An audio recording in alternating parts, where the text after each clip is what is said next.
Hi, we are Claire and Nacho from One Happy Combi. This is the second episode in our new series, Cool People and Their V-Dubs. In this episode, we had the pleasure of interviewing Mike from Mike's FN Garage. We're here at Featherly Regional Park. It's a VW campout. We've been staying here for a couple nights, and right now I'm sitting in a very, very special bus. This interior is fully custom, built by Mike from Mike FN Garage, and he made every single piece in this bus by hand. So I think it's extremely special. We'll ask Mike to give us a little tour. All right, well, what I did with this bus here is I bought it as a shell, and it had no interior in it. So I wanted it to look like the original bus for the SO23. So it was actually a really hard thing to do because the shapes and the sizes of everything are all specific to these buses. And to make everything, those sizes and shapes, it was very hard to make them operate, as well. So, like if you see here, this was made, and the hinges, how they're placed, the size of that hinge, just to buy that, it was hard to find, and then to find the right things to make this with. All of these latches are all handmade with flat brass, and if you can see, that's solder on there. And I just made the shapes, and then took solder and soldered it on. I tried to weld it with a TIG welder, and I couldn't figure out how to do it because it's not something I'm very good at it. The trim cap edges on here are for signs, so I was able to make those. I just bought standard off-white Formica for here. You can show here, this, I just made this to replicate the original cups. They came with MCA cups like this. Did you guys ever see one of these before? No. Yeah. They're kind of cool. They came with these cool looking cups in here, and they call this the bread box. And this, I wanted to replicate that because it's their original. So, yeah, this is plexiglass, and then we had to form this by heating it to make it serve that shape. So every piece that's here, like this, is all stainless steel instead of they used like a regular steel like behind you. Right. This is all stainless steel. The material, I had to find something similar to the original. The curtains, I went to a little supply place, and they had something as close as I could get to the original look. The lights. And the lights, you can push the button there. They all turn on. They're all LED. So I made them so it's also functional as well, so that it doesn't run your battery dead.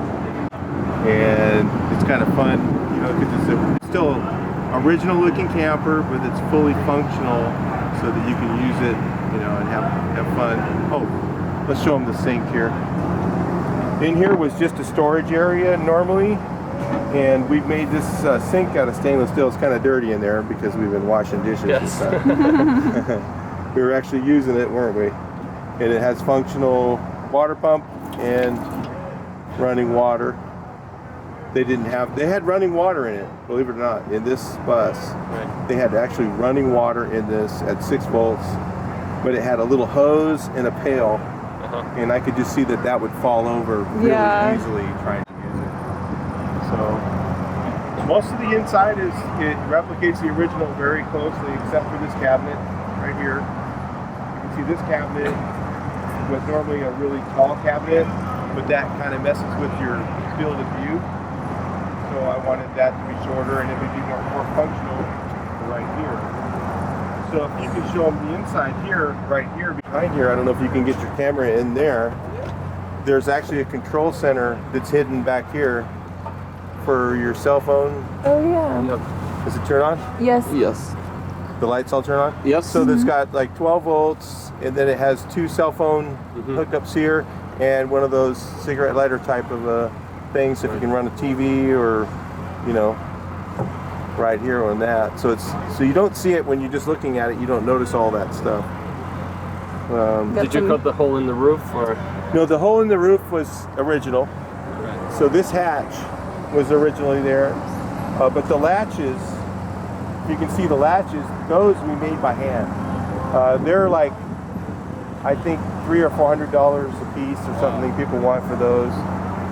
They're hard to find. So I didn't really want to use original parts because since we didn't have anything original, why waste an original part? And then when somebody else, maybe that's all they need was latches for theirs. So that would be kind of rude to the other people who were, trying to rebuild their bus.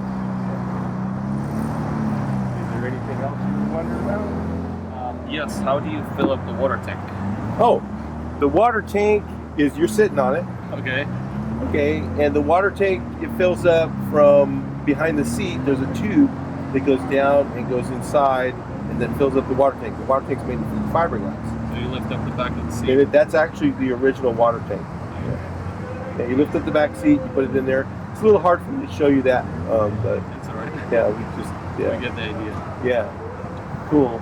Behind you, there's a curtain rod. I still haven't finished making the front curtains, so but I made that to replicate the original as well. But that would also mess with your field of view. No, actually, you see on the sides of the behind you, there's a leather strap that holds the curtains aside, and that to replicate the actual original. It had a leather strap just like that. So it's kind of Nice. kind of a unique machine because I don't think anybody else has done this to match the original. I've seen a lot of camper interiors people have made, but the reason they haven't done this is because these mortise hinges like this are very hard to make and hard to get it to work. And then bending this aluminum piece, you have to use heat, and after you're done heating it up, it kind of looks bad. You have to repolish it. It just takes a lot of time. How did you learn all these crafts? I started when I was a kid, fixing cars and making stuff, and I just learned everything I could learn. I was like a sponge. That's great. Trying to learn everything I can. My parents couldn't fix anything, so somebody had to do it. I think that's actually what this is for. That's one of the things.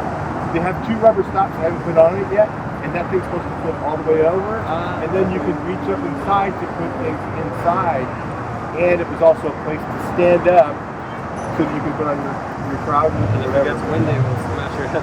Put your shorts on, and you're inside, because really, it's really hard to do without that hatch. So I think that was the purpose of it. And to get air. It just, I don't know, it's kind of cool that it's there. It's really neat. Yeah, we see. And this one has the bulletproof engine. Yeah, this one has. Mike has a series of videos, or one long video, I think, where he explains how to build a. Yeah, this has the bulletproof engine. It's because it has a trailer hitch on it. I have to get the key here, the church key.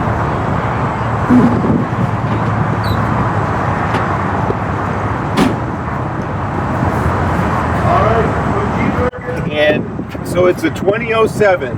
The 2007 is probably the most, I call it the bulletproof engine because it's the strongest build engine, because it has the 90.5 cylinders and a 78 stroker crank and an aluminum case. So the aluminum case is stronger than magnesium, so it has a really strong case. The other thing that I put on here is I put a 2-barrel, this is a 2-barrel e-gas carburetor. So of course all these are replicated in China, but these are actually very easy to jet and less problematic than having dual carbs, where you're constantly cleaning your jets all the time, and give you, it's a 38 cc or CFM carburetor, so it's pretty good sized carburetor and gives you a lot of power, and then you get decent mileage in it. And so that's an VW manifold with this other carburetor. Yeah, it's a regular stock manifold. It just has this. This is actually an original Weber. If you look on the side. Ah, okay. Yeah, so you see the W? Yeah. That's actually original Weber. I bought it used. And the carburetor I buy not from MP. I get these I can get these directly from the place that imports them from China, from Arizona, and they're like $125. So you can buy one of these manifolds that are designed for the Weber, and the Weber's no good.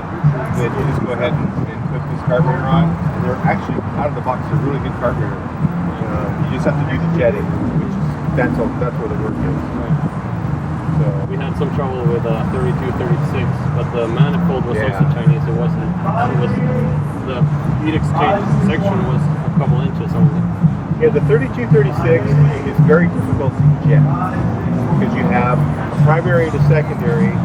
So the primary has to be jetted to one way, and then the secondary is jetted in different ways because they add together. These both open at the same time, so it's a little bit easier to jet. And once you jet it, you're done. It has a choke, so it's a really good setup. And again, it's got the counterweighted crank in it, so it's got a 78 counterweighted, 4340 chromoly crank. So it's pretty strong, and all this stuff's made in China, but it's the good stuff. What's your cruising mileage? Mileage is around 20 to 22 miles a gallon, which is really good at the bus. And you're loaded up for camping. Yeah, you'd be loaded up, and it has enough power to pull a trailer, small trailer. This one is bolted onto the frame. Yeah. On that, what I did is if you look behind the bumper, it's actually pretty unique how that's made as well. That video on this as well. Yeah, it's channel. The bumper mount at the same time as the hitch. Yeah, it's the hitch, and you watched the video, didn't you? I think.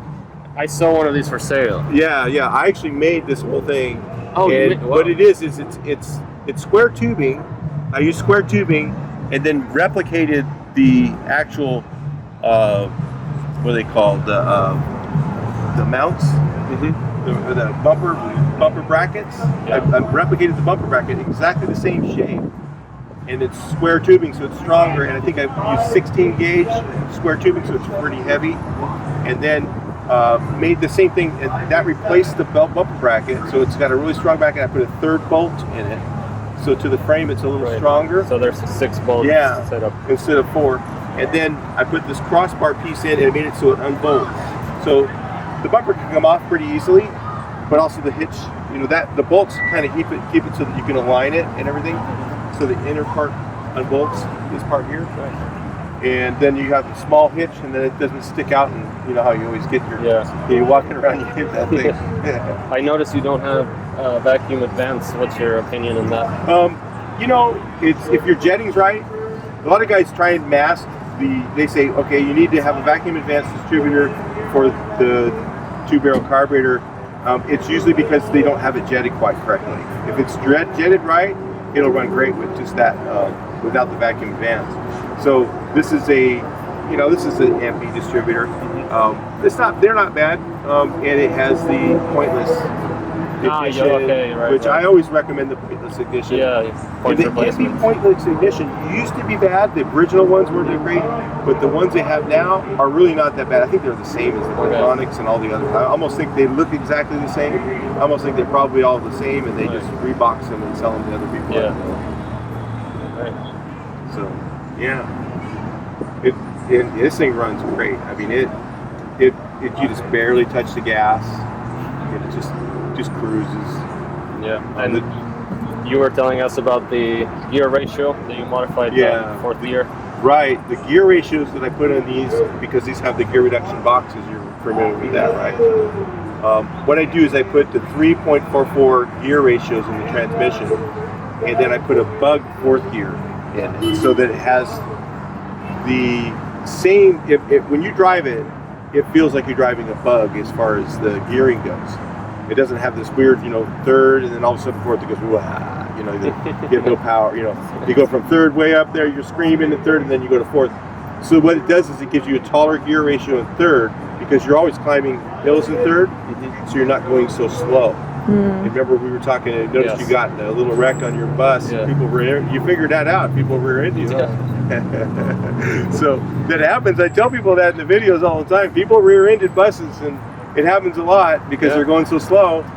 And the way you combat that is to get the gear ratios and the transmissions upgraded, so that you can still only drive them 70 miles an hour is about max speed. But if someone's coming up behind you texting, you can floor it. And Exactly. If you have some power, you can go even faster. Yeah. Like this bus will probably do about 80 to 85, you know, if I needed to. And I'm not going to drive it that fast for sure. It's just, they don't, these splitties don't handle like the Bay like you're driving. Right. They handle a lot better. So. Right. Yeah. What's your favorite part about your bus?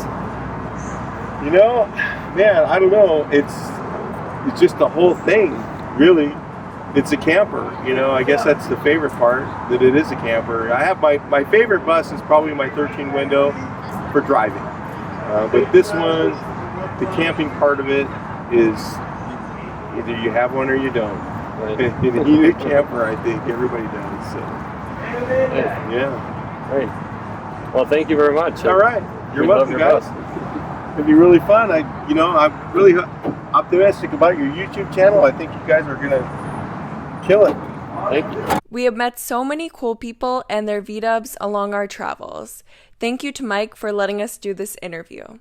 If you would like to find out more about Mike and his projects, like this bus, and he's also restoring a cherry picker, I will leave a link below. Check out his channel for over 1,000 videos of cool projects and fun.